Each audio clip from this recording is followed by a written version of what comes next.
तो guys solo levelling Ragnarok के और एक न्यू एपिसोड में आप लोगों का स्वागत है। आज के वीडियो में हम सोलो लेवलिंग रैग्नारॉक के चैप्टर 55 को एक्सप्लेन करेंगे। पिछले एपिसोड में हमने देखा था सुहो के साथ एस रैंक हंटर की फाइट होने ही वाला था, लेकिन सुहो अपने शैडो की का यूज करके चोई जोंगिन और लिम ताइगु दोनों के ही प्रीवियस वर्ल्ड के मेमोरीज को वापस लेकर आता है, जिससे ये दोनों यहाँ रोने लगते हैं और फिर शांत हो जाते हैं। इसके बाद सुहो इन्हें सब कुछ बताता है कि आउटर स्पेस की गॉड इथारिम और उनका एपोस्टल पृथ्वी को अपने कब्जे में लेने के लिए बहुत जल्दी अटैक करने वाला है। ये सब बताने के बाद आखिर में सुहो कहता है, मैं जानता हूँ कि यहाँ काफी लोगों को पास्ट मेमोरीज के बारे में पता नहीं है, तो एक काम करते हैं, यहाँ पर जितने भी लोग हैं उनके पास्ट मेमोरीज को एक बार चेक कर लिया जाए। ये सुनने के बाद इथारिम का एपोस्टल बहुत ज्यादा घबरा गया था कि अब उसका सीक्रेट रिवील हो जाएगा, और इसी के साथ लास्ट चैप्टर एंड हुआ था। तो अब अगले चैप्टर की शुरुआत में हम देखते हैं कि सुहो सभी से वही कहता है कि जिन्हें भी अपना पास्ट लाइफ याद नहीं है, मैं उनके पास्ट मेमोरीज को वापस ला सकता हूँ। इस पर बेक्यूनो कहता है, मेरी यादें वो भी पिछले दुनिया से, क्या ये हो सकता है?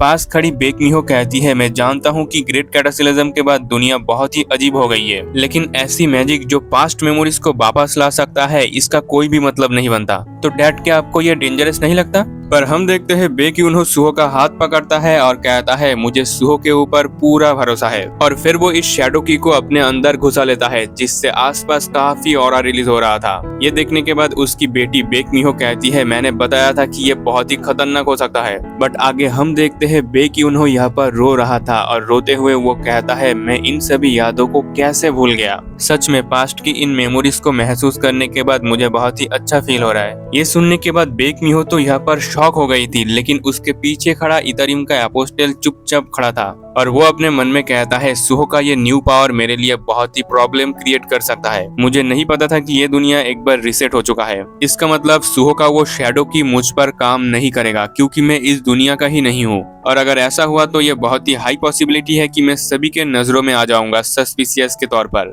मतलब इथारिम के एपोस्टल की तो फट के हाथ में आ गई थी। वो अपने मन में सोचता है कि इस टाइम में क्या करूँ, क्या मैंने अभी तक जितने भी बिलीवर को इकट्ठा किया है उन सभी को लेके इनके खिलाफ वार छेड़ दूं? पर फिर वो सोचता है, नहीं, भले ही मैं हजारों बिलीवर को यहाँ पर इकट्ठा कर दूं, फिर भी मेरा जो करंट पावर लेवल है उससे मैं ज्यादा केओस नहीं मचा पाऊंगा। मतलब उसका सभी फ्रैगमेंट अभी तक जुड़ा नहीं है, इसलिए वो सबसे ज्यादा पावरफुल नहीं बना है। अगर वो यहाँ पर वॉर स्टार्ट कर देता है तो ये जिसन जेल ब्रेक की तरह ही होगा कि कुछ लोग मरेंगे, ज्यादा केओस नहीं मचेगा और फिर ये खत्म हो जाएगा। इथारिम का ये एपोस्टल पाक दोजिन तो सोच सोच के परेशान हो जाता है कि मैं यहाँ पर करूँ तो क्या करूँ। बट तभी वो नोटिस करती है बेकमिहो को। बेकमिहो सुहो से कहती है, मेरे केस में तो मुझे कुछ भी याद नहीं आ रहा। तुमने ये पावर मेरे ऊपर इस्तेमाल किया, फिर भी मुझे प्रीवियस वर्ल्ड की कोई भी यादें नहीं दिखाई दे रही। ये सुनने के बाद इथारिम के एपोस्टल पाक दोजिन भी शॉक हो गया था, और वो इस चीज पर फोकस करने लगता है कि असल में हुआ क्या। सुहो को भी यहाँ पर समझ में नहीं आता। वो कहता है कि तुम्हें तो पिछली दुनिया की सभी यादें वापस मिल जानी चाहिए थी, पता नहीं यहाँ पर क्या हुआ। इस पर बेरू कहता है, ये एंटायरली पॉसिबल हो सकता है कि इस लड़की की तरह और भी ऐसे लोग हैं जो अपनी यादों को वापस नहीं देख सकते।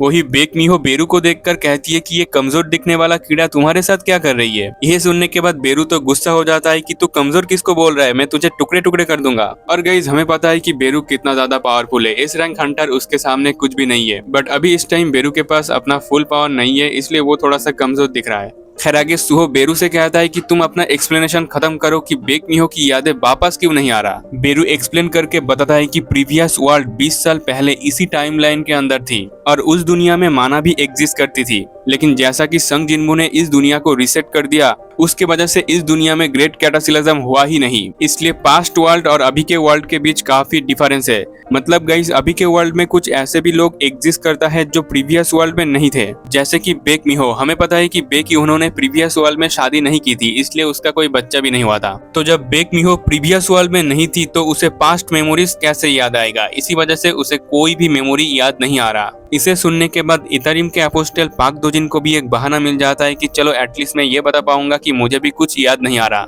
और फिर आगे वो सुहो से डायरेक्ट कह देता है कि मुझे पास्ट वर्ल्ड के कोई भी यादें नहीं दिखाई दे रहा। इसे सुनकर सुहो अपने मन में कहता है, तो हंटर पाक दोजिन भी पिछले दुनिया में मौजूद नहीं था। और फिर आगे हम देखते हैं कि बेकमिहो अपने डैड के साथ झगड़ा करना शुरू कर देती है कि मैं प्रीवियस वर्ल्ड में एग्जिस्ट क्यों नहीं कर रही थी। वही चेयरमैन ओ जिनचुल सुहो के पास आता है और कहता है, क्या तुम्हें नहीं लगता कि ये बहुत ही खूबसूरत चीज है, क्योंकि ये वो शांति है जिसे हंटर संग जिनबू ने चुना था। अनगिनत लोग जो पिछले दुनिया में पैदा भी नहीं हो सकते थे, अब वो सभी इस दुनिया में अपनी जिंदगी बहुत खुशी से बिता रहा है, और ये सब कुछ पॉसिबल हुआ है सुहो के डैड संग जिनबू के वजह से। आगे सुहो को डीप रियलाइजेशन होता है कि उसके डैड ने यहाँ पर कितना अच्छा काम करके रखा है। तो सुहो सबसे कहता है, अगर आउटर स्पेस के गॉड को हम इस दुनिया पर अटैक करने देंगे तो ये दुनिया पूरी तरह से खत्म हो जाएगा। और आगे सुहो कहता है, क्या आप लोग मुझे अपनी शक्तियां देंगे इस वॉर में फाइट करने के लिए। मतलब सुहो इन सभी का हेल्प मांग रहा है इस पृथ्वी को बचाने के लिए। जो भी हो, ये सब चीज होने के बाद न्यूज पर दिखाया जाता है कि जिसन करेक्शनल फैसिलिटी में जो जेल ब्रेक हुआ था और कैदी भाग गए थे, हंटर्स के द्वारा उन सभी को पकड़ लिया गया है और जेल के अंदर वापस डाल दिया गया है। सिर्फ 1% लोग हैं जो इधर उधर भाग गए हैं, लेकिन उन्हें भी जल्दी पकड़ लिया जाएगा। न्यूज में आगे ये भी बताया जाता है कि कुछ ह्यूमन टाइप ब्लैक सोल्जर जो हमारी मदद करने के लिए यहाँ पर आए थे, अगर वो लोग नहीं आते तो यहाँ पर डैमेज और भी ज्यादा बड़ा होता। और एक्चुअली ये ब्लैक सोल्जर एक ई रैंक हंटर संग सुहो का स्किल है। न्यूज वाले ये भी बताता है कि संग सुहो इंसिडेंट पॉइंट पर सिविलियन को बचाने के लिए सबसे पहले पहुंच गए थे, और सुहो ने ये भी गवाही दी है कि उसका रीअवेकनिंग हुआ था और वो खुद को सैक्रिफाइस करके लोगों को बचाने के लिए इंसिडेंट पॉइंट पर सबसे पहले पहुंच गया। मतलब गाइस समझ रहे हो, ये न्यूज सुहो को हीरो बना देगा कि उसका रीअवेकनिंग होने के बाद वो अपने न्यू स्किल के मदद से सभी लोगों को बचा लिया। और ये सब चीज टीवी पर देखकर ये बंदा तो काफी गुस्सा हो रहा था, एंड और कोई नहीं डोंग सुक का भाई डोंग सू है। और फिर आगे सुहो टीवी देखकर सभी हंटर्स से कहता है कि ये क्या नॉनसेंस है, मैं तो वहाँ पर कोई रीअवेकनिंग प्रोसेस के थ्रू गया ही नहीं था। इस पर चेयरमैन ओ जिनचुल कहता है कि हम सभी ने डिस्कस करके इस चीज को मीडिया को पास किया है, क्योंकि रीअवेकनिंग बहुत ही रेयर चीज है, लेकिन लोगों के लिए ये अनसुना नहीं है, तो पब्लिक इसे एक्सेप्ट कर लेंगे। बट सुहो कहता है कि मैं लोगों से झूठ नहीं बोलना चाहता। इस पर चोई जोंग इन सुहो से कहता है, क्या तुम पब्लिकली ये डिक्लेयर करोगे कि तुम एक ग्रोइंग हंटर हो जो लेवल अप करके ग्रो करता है? तुम एक ऐसा बीइंग हो जो नेचुरल लॉ के खिलाफ जाके केओस ला सकता है। तो अगर हम तुम्हारे ओरिजिनल पावर को डिक्लेयर कर देंगे तो लोग तुम्हें अलग अलग तरीके से जज करना शुरू कर देंगे। सो उससे बेहतर लोगों को रीअवेकनिंग बताया जाएगा तो पब्लिक इसे एक्सेप्ट कर लेंगे, क्योंकि रीअवेकनिंग इस दुनिया में एग्जिस्ट करती है, मतलब लोगों को इसके बारे में पता है, पर ये थोड़ा रेयर है। खैर आगे हमें पता चलता है कि संग सुहो ने चेयरमैन ओ जिनचुल और सभी हंटर्स को अपने 3 गोल के बारे में बताया है। पहला है उसकी खुद की ग्रोथ। सुहो चाहता है कि सभी एस रैंक हंटर उसकी ग्रोथिंग में मदद करे और वो इतना ज्यादा स्ट्रॉन्ग बन जाए कि वो अपने डैड के साइड खड़ा होकर आउटर गॉड के साथ फाइट कर सके। दूसरा है उन सभी हंटर्स को एक साथ गैदर करना जो आउटर गॉड के साथ फाइट करने के लिए काबिल हो। मतलब सुहो चाहता है कि इतरिम के गॉड और उनके सोल्जर के साथ फाइट करने के लिए वर्ल्ड के सभी फोर्सेस को एक साथ यूनाइट होना होगा। और तीसरा है इतरिम के अपोस्टल जो इस दुनिया में है उसे एलिमिनेट करना। एंड और कोई नहीं पाक दोजिन है जो हंटर के रूप में इनके ही बीच में है। और फिर ये तीनों गोल पूरा हो जाने के बाद सुहो जाएगा आउटर स्पेस में अपने डैड के पास जो कंटिन्यूअसली फाइट कर रहा है अकेला। मतलब गाइस समझ रहे हो, इन फ्यूचर हमें संग सुहो और संग जिनबू एक साथ मिलके अलग अलग गॉड के साथ फाइट करते हुए दिखाई देंगे। खैर जो भी हो, इस पर चोई जोंग इन सुहो से कहता है कि अगर तुम सचमुच इस दुनिया के सारे शक्तियों को इतरिम के खिलाफ लड़वाने के लिए एकजुट करना चाहते हो तो सिर्फ यहाँ पर तुम्हारा जुनून काम नहीं आएगा। तुम्हें अपने इमेज के ऊपर भी हमेशा ध्यान देना होगा और सोचो कि लोगों के दिलों को तुम कैसे गाइड करोगे ताकि तुम उन्हें जिस डायरेक्शन में भेजना चाहते हो उस डायरेक्शन में उन्हें भेज सको। सुहो भी अपने मन में सोचता है, मैं जानता था, मुझे पता था मेरे गोल को अचीव करने के लिए मुझे हमेशा पब्लिक में अपना इमेज साफ रखना होगा। लेकिन चोई जोंग इन सुहो को ये एडवाइस दे रहा था तो सुहो कहता है, क्या इसका मतलब आप मुझे हेल्प करोगे? इस पर बेक्यूनो खड़ा होता है और कहता है, ऑफ कोर्स, आखिरकार तुम कैप्टन संग इल हुआन का पोता हो और साथ ही साथ तुम हंटर संग जिनबू का बेटा हो, लेकिन इन सब से बढ़कर तुम्हारे काम ने मेरा दिल को छू लिया है, तो व्हाइट टाइगर गिल्ड तुम्हें सपोर्ट करेगा। और फिर चोई जोंग इन बोलता है, यहाँ तक कि हंटर संग जिनबू भी इतरिम के खिलाफ फाइट करते हुए स्ट्रगल कर रहा है। मैं नहीं जानता कि मैं कितनी मदद कर पाऊंगा, लेकिन मैं चुपचाप खड़े होकर पृथ्वी को ऐसे नष्ट होते हुए नहीं देख सकता, तो हंटर्स गिल्ड भी तुम्हारे साथ कोऑपरेट करेगा।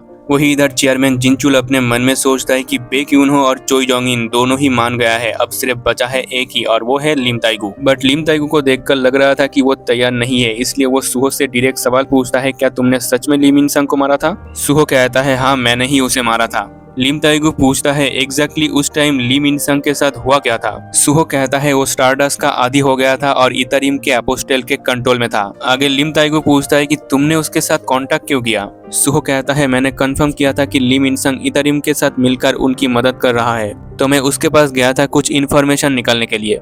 लिम ताइगू पूछता है, वो इतरिम के साथ कोऑपरेट क्यों कर रहा था? सुहो कहता है कि ये तो मुझे भी नहीं पता।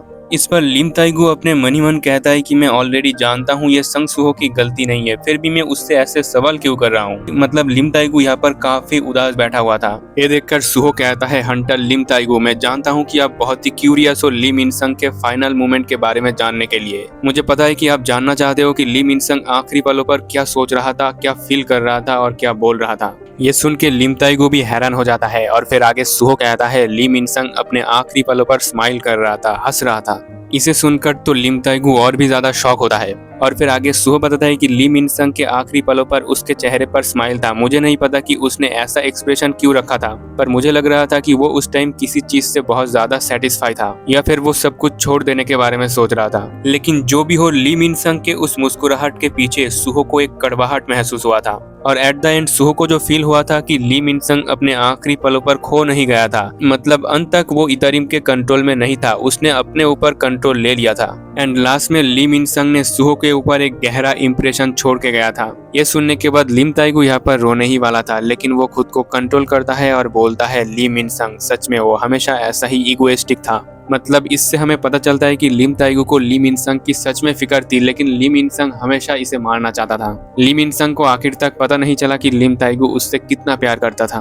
खैर जो भी हो, लिम ताइगू भी कहता है कि ग्रिम रिपर गिल्ड तुम्हारे साथ कोऑपरेट करने के लिए तैयार है। इसे देखकर चेयरमैन ओ जिनचुल खुश होता है कि ये तीनों बड़ी गिल्ड मदद करने के लिए तैयार है। ये सुहो की सिंसियरिटी है जिसने हर किसी के दिल को छू लिया। चेयरमैन ओ जिनचुल अपने मन में सोचता है, सुहो हंटर संग जिनबू तो नहीं है, लेकिन उसके पास कुछ ऐसा है जो हमें उन भयंकर दिनों के हंटर्स की याद दिलाता है। तो जंग के मैदान पर जहां हंटर संग जिनबू खड़ा है, चेयरमैन ओ जिनचुल ये देखने के लिए एक्साइटेड है कि सुहो किस तरह की हवा लाएगा। जो भी हो, इसके बाद सुहो अपना प्लान इनको बताता है और उसने यहाँ पर क्या प्लान बताया वो हमें अभी तक तो नहीं बताया गया, लेकिन उसके प्लान को सुनकर यहाँ के सभी लोग तो काफी ज्यादा शॉक हो जाते हैं। ओ जिनचुल अपने मन में कहता है, सुहो का ये डिसीजन पूरे दुनिया को बदलने वाला है, यहाँ तक कि हंटर एसोसिएशन को भी। एंड आखिर में हम देखते हैं कि सुहो अपना प्लान शेयर करके यहाँ पर स्माइल कर रहा था और इसी सीनरी के साथ आज का ये चैप्टर यहीं पर खत्म हो जाता है। तो मैं मिलता हूँ आपके साथ नेक्स्ट वीडियो में, तब तक के लिए बाय बाय।